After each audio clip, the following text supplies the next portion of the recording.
nosotros también vamos a solicitar al Instituto Nacional Penitenciario que, tomando las medidas correspondientes, puedan ordenar que todo este tiempo de prisión, que esperamos sea lo más corto posible con los cuestionamientos que vamos a realizar, se realice en la ciudad de Tacna. El día de ayer, la ex presidenta del Consejo de Ministros fue detenida en la ciudad de Tacna como parte de las investigaciones que se están realizando con respecto a su papel en el golpe de Estado. Estamos ya conectados, el problema es que no lo estoy escuchando. Si me ponen el audio en el estudio les voy a agradecer. Ya estamos conectados con Erwin Siccha, él es abogado de Betsy Chávez. Buenos Hola, días, Nicolás, ¿qué tal? Edgar. Muy buenos días. Muy buenos días, gracias por atendernos. En primer lugar, Erwin, en términos informativos, ¿por qué ha sido detenida ayer Betsy Chávez? ¿Cuál ha sido la razón de esta detención? A ver, la razón es que en primera instancia el Juzgado de Investigación Preparatoria Supremo denegó el requerimiento de la Fiscalía, el Ministerio Público apeló y la Sala Penal Permanente ha decidido revocar la decisión de primera instancia y ha ordenado justamente que mi patrocinada pase 18 meses en prisión preventiva, cuya decisión nosotros consideramos injusta, arbitraria, desproporcional, por todo el comportamiento procesal que ella ha venido mostrando durante todo el proceso penal. Cabe indicarte, Nicolás, que la decisión es escueta, es muy sucinta, y creo yo, al margen de que la Sala Penal Permanente, presidida por estos 5 magistrados, suelen emitir decisiones en muchas ocasiones correctas, creo que en esta ocasión han sido inducidos a errores, ¿no? Y ha existido una falsa interpretación de los elementos de convicción que ha presentado el Ministerio Público. Por ejemplo, acá no estamos, o lo central en la discusión no es si Betsy es responsable penalmente o no, porque eso se determinará en su debida oportunidad, en un juicio oral, frente a un juzgado colegiado que puede emitir una decisión al respecto y desvirtuar la presunción de inocencia que le asiste. Ya, de acuerdo, pero Erwin, podríamos detenernos ahí porque el primer requisito para aplicar la prisión preventiva es que haya los indicios razonables de que estás involucrado en un delito o involucrada en un delito que si te sentenciaran la pena sería mayor de 4 años, o sea que sería prisión efectiva. ¿Cuál es el delito exactamente que se le atribuye en esta investigación a Betsy Chávez? El delito justamente que se le atribuye son 2 delitos alternativos, rebelión y conspiración para rebelión. Nosotros entendíamos desde primera instancia que por lo menos esa perspectiva no iba a variar, porque ya era un razonamiento que venía teniendo la Corte Suprema, tanto por el Juzgado de Investigación Preparatoria Supremo como por la Sala Penal Permanente, en 2 casos anteriores, en el caso del señor Pedro Castillo Terrones y en el caso del doctor Aníbal Torres Vázquez, ¿no? Se dio por cumplir ese primer presupuesto, así que nosotros no teníamos allí expectativas positivas de que se pueda cambiar ese razonamiento, porque es lo que ya había sentado, ¿no?, la Corte Suprema al respecto. Pero, te reitero, para sustentar una prisión preventiva no basta este primer presupuesto de suficientes y graves elementos de convicción que puedan vincularla, a la cual, según la versión de mi patrocinada, tenemos encontrado además elementos de convicción que sustenten lo contrario, no existe. Ella, hasta el día de ayer que hemos conversado, ha seguido sosteniendo su inocencia, ha seguido sosteniendo su total desvinculación con los hechos que se le pretenden atribuir. Ahora bien, en apelación, que fue la única parte procesal que apeló la comparecencia con restricciones, fue el Ministerio Público. Y el Ministerio Público lo único que cuestionó respecto al razonamiento del juzgado de primera instancia, en este caso el Juzgado de Investigación Preparatoria Supremo, fue los elementos de convicción relacionados al peligro de fuga y el peligro de obstaculización. Y es aquí donde se ha centrado el debate. Y creo yo que ha existido una clara, errónea interpretación de todos los elementos de convicción que sesgadamente ha presentado el Ministerio Público. Y aquí quisiera, Nicolás, que me des unos 2 minutos para explicarte todo lo que ha acontecido en las últimas semanas respecto a mi patrocinada. como todos tenemos conocimiento, respecto a este último requerimiento de prisión preventiva, respecto a los hechos del 7 de diciembre de 2022, ¿no? Han estado han estado inmersos Betsy Chávez, Willy Huertas y Roberto Sánchez. Pero para la apelación en segunda instancia, Nicolás, respecto a Betsy y únicamente sobre Betsy, se emitió una disposición fiscal que se declaró secreta, se han realizado actos de investigación en secreto, ¿no? Justamente para intentar desvirtuar sus arraigos, y lo mismo no ha sucedido respecto a los otros procesados. Por supuesto, y eso evidencia, por lo menos desde nuestra perspectiva, y es una crítica constructiva, eso evidencia un ensañamiento por parte del Ministerio Público hacia mi patrocinada, porque en todo caso, si la intención era intentar desvirtuar los elementos de convicción que sustentaban los arraigos de los investigados, debió realizarse el mismo tratamiento procesal para los tres. Y lo mismo no ha sucedido. A la única que se le ha declarado una disposición fiscal secreta es a ella, y a la única que se le ha realizado actos de investigación secretos es a ella. Y estos actos de investigación recabados en secreto, ¿no?, han sido utilizados para intentar desvirtuar los arraigos en segunda instancia. Ahora bien, quería dejarte eso por sentado, pero también la Corte Suprema, ¿qué es lo que señala? Y creo que eso ha sido rebotado en los medios, ha sido el meollo de la discusión, cuando dicen que presuntamente Betsy se habría dirigido hacia la Embajada de México y que eso constituiría peligro de fuga. Hasta ahí estamos claros, creo que ha salido en todos los medios de prensa, así también está fijada en la resolución judicial emitida por la Sala Penal Permanente. Pero ¿qué es lo que pasa, Nicolás? Para esto, la Sala Penal Permanente cita 3 declaraciones, y las 3 declaraciones, Nicolás, no han sido presentadas por nuestra parte, han sido presentadas por el Ministerio Público. La declaración de la señorita Natalie Vega, que era secretaria de la Presidencia del Consejo de Ministros, la declaración de la señorita Milagros Talledo, y la declaración de uno de los choferes que iba tras el vehículo en la que era transportada la señora Betsy Chávez después de la lectura del mensaje de la Nación, que se llama, si no recuerdo, Eduardo, el chofer Eduardo. Al respecto dicen que esto corroboraría de que Betsy Chávez se habría dirigido hacia la Embajada de México. Y eso, por lo menos para nosotros, es una errónea interpretación. Y déjame contarte por qué. ¿Qué es lo que señala Natalie Vega? Natalie Vega señala que la edecán le habría indicado que Betsy se estaba dirigiendo hacia la Embajada de México. Primera premisa que da esta testigo. Pero posteriormente, en su misma declaración, es lo que señala. La edecán me comunica que llegaron a la Embajada de México y que luego se fue al Congreso. Es decir, esta testigo da 2 versiones. Primero que se dirigían hacia la Embajada de México, y luego que habrían llegado a la Embajada de México. Y esto último, Nicolás, es absolutamente falso. ¿Y por qué es absolutamente falso? Porque los registros de GPS, que también el propio Ministerio Público ha presentado, dan cuenta que ellos jamás salieron de Cercado de Lima. Entonces, si eso no ha sido ponderado por el órgano jurisdiccional, nosotros consideramos que ha existido una errónea y arbitraria interpretación de estos elementos de convicción. Pero además, esta propia declaración se contradice con la declaración de la otra declaración que ha presentado el Ministerio Público de la señorita Milagros Talledo, quien indica que la edecán le dijo que ni siquiera ella sabía dónde se dirigían.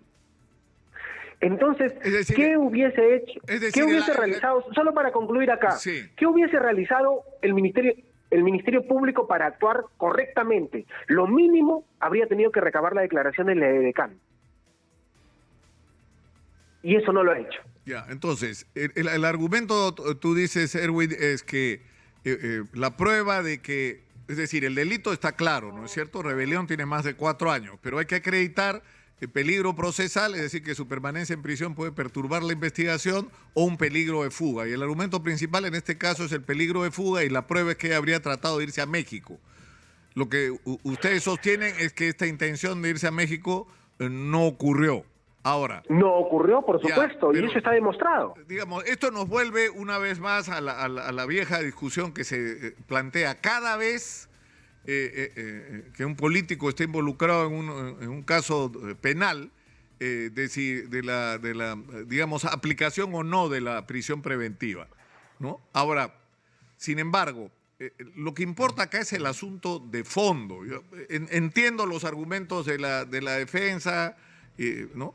Pero el asunto de fondo acá es cuál fue la participación de Betsy Chávez en el intento de golpe de Estado de Pedro Castillo. Pedro Castillo leyó una declaración ante la opinión pública nacional que fue transmitida por todos los medios y por cadena nacional oficial, en un texto que claramente no escribió él, y en un contexto donde las dos personas más cercanas a él eran Aníbal Torres Vázquez y Betsy Chávez. Entonces resulta, Erwin, muy difícil de creer, primero, de que Betsy Chávez no tuviera alguna participación en una decisión de esta naturaleza, y segundo, que ni siquiera tuviera conocimiento. Exitosa. Eso es difícil de creer. Acá, Nicolás, lo que yo te puedo señalar es lo siguiente. Hasta el día de ayer, te reitero, desde el día que asumimos su defensa en este caso, Betsy siempre ha reiterado su inocencia y su total vinculación con los hechos. Pero en segundo lugar, tampoco nosotros hemos advertido elementos de convicción suficientes que nos permitan dudar de su versión. Mira, Betsy declaró el 10 de diciembre de 2022, 3 días después de los sucedidos los hechos.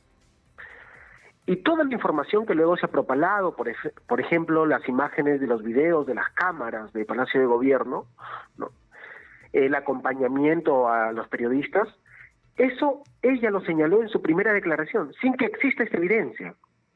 Lo que implica justamente esa predisposición de coadyuvar con el esclarecimiento de los hechos. Eso no es ninguna información adicional. Betsy lo declaró desde un primer momento. Ahora, lo que yo sí te puedo señalar, que nosotros como abogados solo ejercemos una defensa técnica. Nosotros no defendemos al personaje político, no defendemos ideologías políticas, nosotros defendemos a las personas, ¿no? Y en ese sentido, lo que estamos cautelando es que el proceso penal se lleve a cabo, se esclarezcan los hechos, se determinen responsabilidades, pero siempre tutelando garantías constitucionales, que creo que lo mereces tú, me lo merezco yo, nos merecemos todos los ciudadanos, indistintamente del color político. Podemos disentir ideológicamente con Betsy Chávez, claro, pero no podemos disentir en la protección de sus derechos fundamentales. ¿Y qué van a hacer ustedes luego de esta decisión? ¿Tienen alguna instancia? Sí, entenderás, Nicolás, que por el tiempo, por la distancia, no hemos podido coordinar extensamente con Betsy Chávez. Preliminarmente hemos tenido una conversación justamente cuando salió la primera noticia respecto a la orden de captura que se filtró. Tuvimos una comunicación inmediata, conversamos y reiteramos lo que ella ya estaba manteniendo durante todo el proceso: un acatamiento a las decisiones judiciales, aun cuando discrepemos de ella. Ella publicó en TikTok justamente su predisposición para acatar la decisión judicial, aun cuando la vamos a cuestionar. Nosotros también presentamos un escrito inmediatamente al Juzgado de Investigación Preparatoria Supremo señalando dónde se encontraba mi patrocinada, y ella esperó, como tú viste, ayer en la ciudad de Tacna se realizó su detención sin mayor inconveniente. Nosotros también conversamos de que lo vamos a cuestionar a nivel de la justicia penal ordinaria, es decir, ante el Poder Judicial en el marco del proceso penal. Ya no hay un recurso de casación al cual acudir porque estamos en un proceso especial por razón de la función pública. Empero, sí lo vamos a cuestionar en sede constitucional, y de ser el caso, con los nuevos elementos de convicción que se recaben, vamos a solicitar la cesación de la prisión preventiva. Erwin, te quiero pedir un favor, sé que tienes una audiencia en unos minutos, pero te ruego, tengo que ir a la pausa, va a ser muy breve y regresamos, por favor, porque quiero que nos expliques cuál es la versión de los hechos de Betsy Chávez, que por supuesto es parte de su defensa, te lo voy a agradecer. Y el día de ayer, la Sala Suprema, encabezada por el doctor César San Martín, decidió dictar 18 meses de prisión preventiva para Betsy Chávez, y no tomó la misma decisión contra Roberto Sánchez y Willy Huertas, exministros de Comercio Exterior y Turismo el primero y de Interior el segundo, que están implicados en esta investigación. A ambos les dieron solamente comparecencia con restricciones.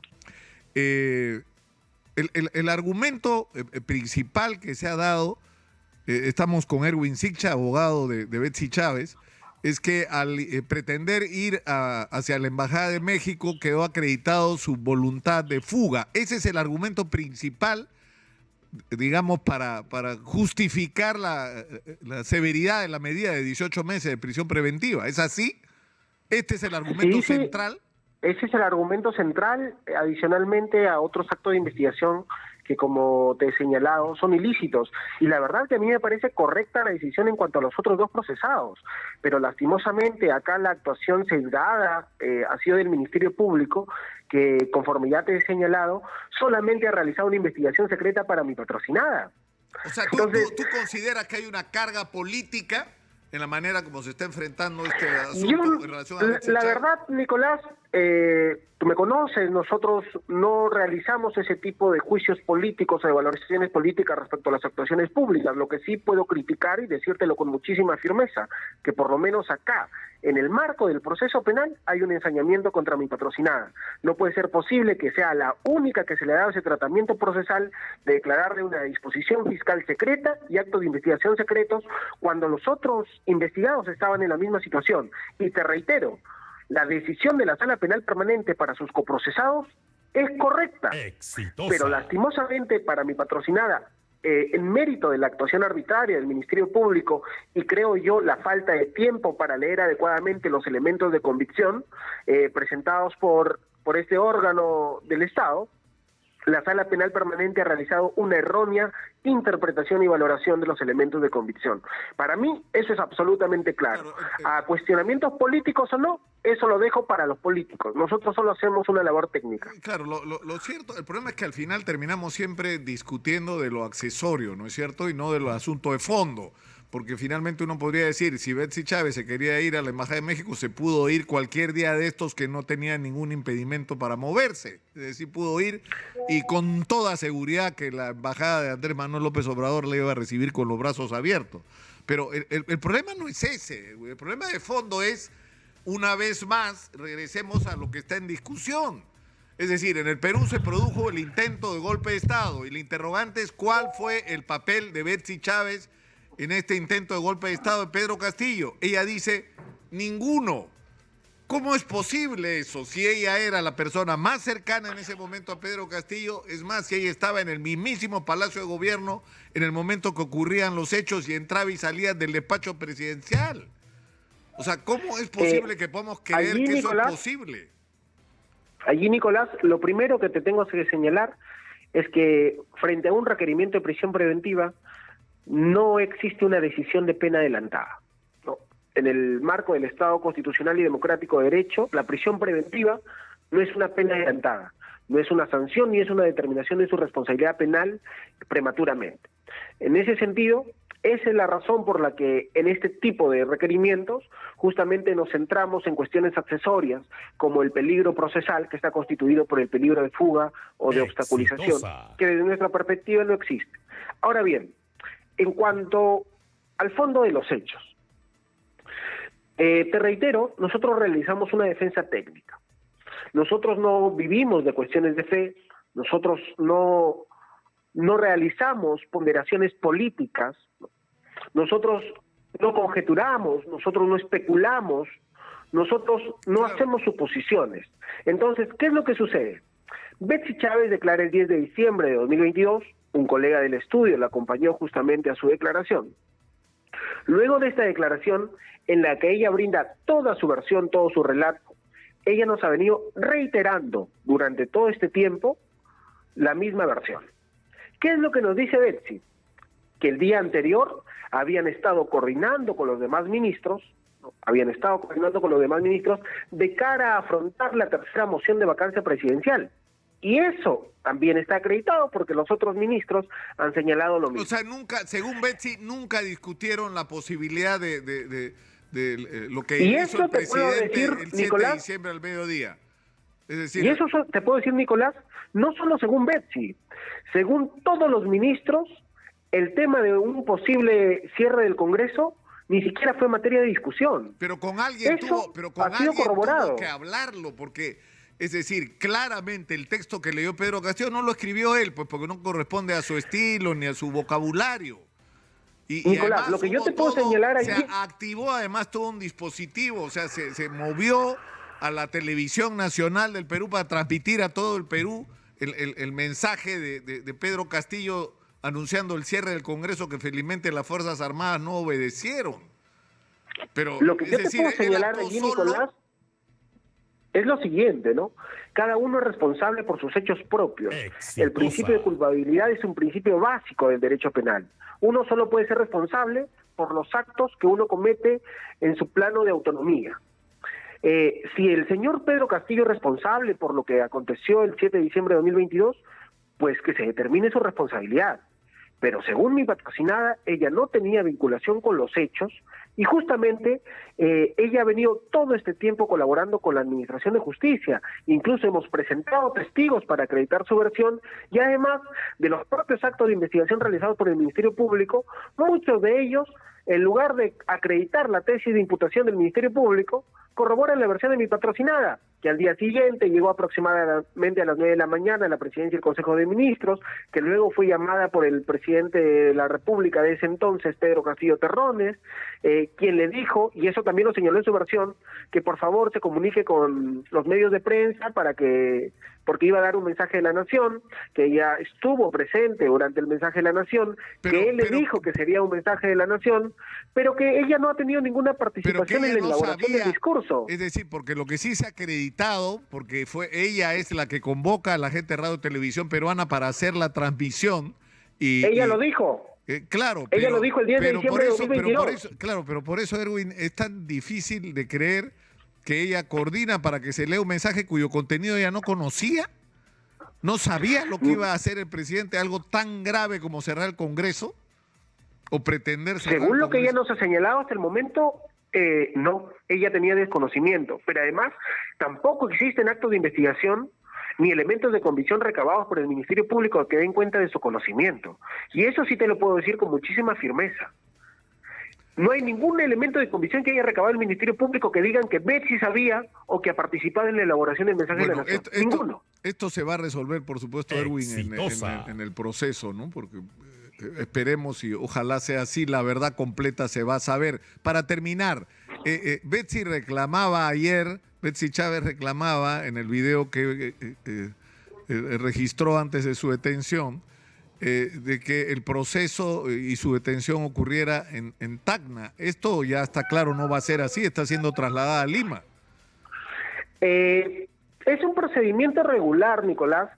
Siempre la puesta en derecho se realiza ante el órgano jurisdiccional que justamente va a ejecutar la medida. En este caso, la decisión ha sido emitida por la Sala Penal Permanente de la Corte Suprema de Justicia de la República. Entendemos que van a derivar los actuados al Juzgado de Investigación Supremo Preparatoria y ante este órgano jurisdiccional van a poner en derecho justamente a mi patrocinada Betsy Chávez. Entonces, ese es un procedimiento regular. Ahora, ¿dónde se va a realizar o dónde va a pasar todo este tiempo en prisión?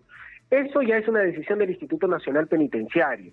Y para eso también hay ciertas reglas, porque, por ejemplo, las personas que están siendo privadas de su libertad tienen derecho a visitas recurrentes de sus familiares, ¿no?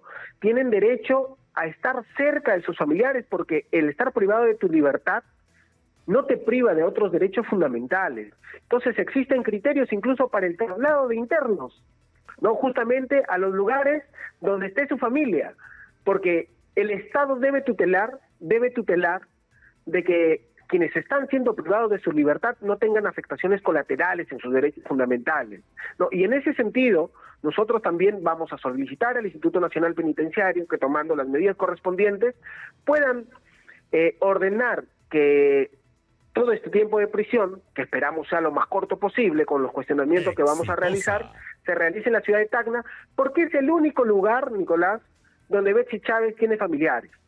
Ella no tiene familiares en la ciudad de Lima. Entonces, a una persona que está siendo privada de su libertad no se le puede destruir la vida de esa manera. Ella tiene derecho a ser visitada por sus familiares de manera recurrente.